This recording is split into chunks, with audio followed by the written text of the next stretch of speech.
Halo teman-teman, kali ini saya akan menjelaskan beberapa hal yang penting yang perlu diperhatikan pasca operasi kandungan, baik itu kista, miom, ataupun angkat rahim misalnya, atau mungkin sesar.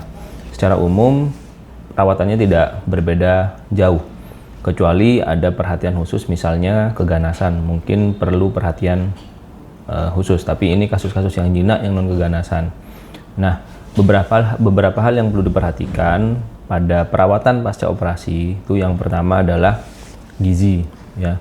Gizi itu harus baik, ya. Tidak ada pantangan, tidak boleh pantang ini, pantang itu, dan selama tidak ada diabetes, tidak ada alergi, maka makan bebas justru harus dioptimalkan yang tinggi protein, ya. Jadi silahkan saja, terkadang penduduk kita masih takut makan ikan, makan udang, makan ayam, ya.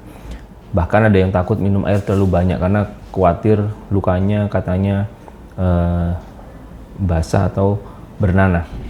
Padahal itu salah besar. Justru gizi yang baik itu akan membantu proses pemulihan, karena nutrisi yang bagus itu akan mengganti sel-sel yang rusak. Sel yang rusak akan diganti oleh sel-sel yang lebih sehat, yang lebih baru. Oleh karena itu, gizi harus benar-benar diperhatikan. Selama tidak ada pantangan khusus dari dokter, misalnya karena diabetes, mungkin perlu perhatian khusus, atau karena tiroid, mungkin perlu perhatian khusus. Tapi selama tidak ada penyakit-penyakit tertentu, maka bebas makan apa saja. Itu yang pertama. Kemudian yang kedua, jaga kebersihan diri, ya.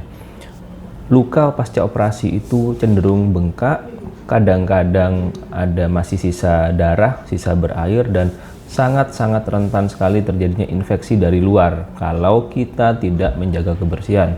Oleh karena itu penting untuk dilakukan. Jangan takut untuk misalnya bersih diri, bersih luka operasi begitu, ya. Itu diperbolehkan asalkan tidak terlalu berlebih. Jadi menjaga kebersihan diri sendiri itu sangat baik untuk mempercepat proses penyembuhan, ya. Kemudian yang ketiga, penggunaan anti nyeri yang baik. Anti nyeri itu digunakan sesuai jadwal yang dokter anjurkan, bukan hanya pada saat nyeri. Jadi jangan tunggu nyeri baru minum, jangan, tapi harus digunakan sesuai secara berkala, sesuai aturan dokter. Dengan menggunakan anti nyeri maka pasien itu bisa melakukan aktivitas ringan. Nah, aktivitas ringan ini membantu pemulihan. Karena apa? Karena yang bengkak itu bisa dihindari dengan banyak aktivitas ringan.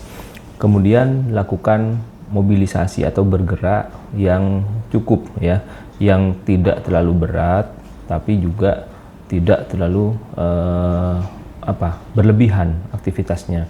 Tapi jadi jalan-jalan di sekitar rumah misalnya itu boleh, atau aktivitas ringan lah intinya. Jadi jangan terlalu takut untuk bergerak. Supaya apa? Supaya jaringan yang luka tadi bisa segera beradaptasi, tidak bengkak, dan bisa segera membantu pemulihan. Justru kalau terlalu takut bergerak, terkadang justru bengkak, cairan tidak terdrainase dengan baik yang di dalamnya, tidak mengalir ke sekitarnya, justru nanti malah menjadi bengkak. Oleh karena itu harus mobilisasi dengan cukup, dengan baik dan benar. Kemudian apakah perlu antibiotik? Tidak perlu, tergantung kasusnya, ya, sebenarnya. Jadi kalau memang kasusnya infeksi, ada nanah di dalam, ada operasi yang cukup lama misalnya, mungkin diperlukan antibiotik. Tapi secara umum kasus-kasus jinak yang operasinya sesuai dengan perkiraan dokter selesainya tanpa ada penyulit, jarang sekali penggunaan antibiotik itu diperlukan, karena sebelum operasi rata-rata dokter sudah memberikan antibiotik pre-operasi, sehingga tidak selalu diperlukan antibiotik pasca operasi. Jadi sekali lagi saya ingatkan, satu, gizi yang baik, dua, higienik. Satu, gizi yang baik, yang kedua, jaga higienitas diri, jaga kebersihan diri, yang ketiga, menggunakan anti nyeri yang adekuat, yang cukup, yang keempat, bergerak atau mobilisasi yang baik, ya. Kemudian antibiotik sesuai dengan indikasi dari dokter.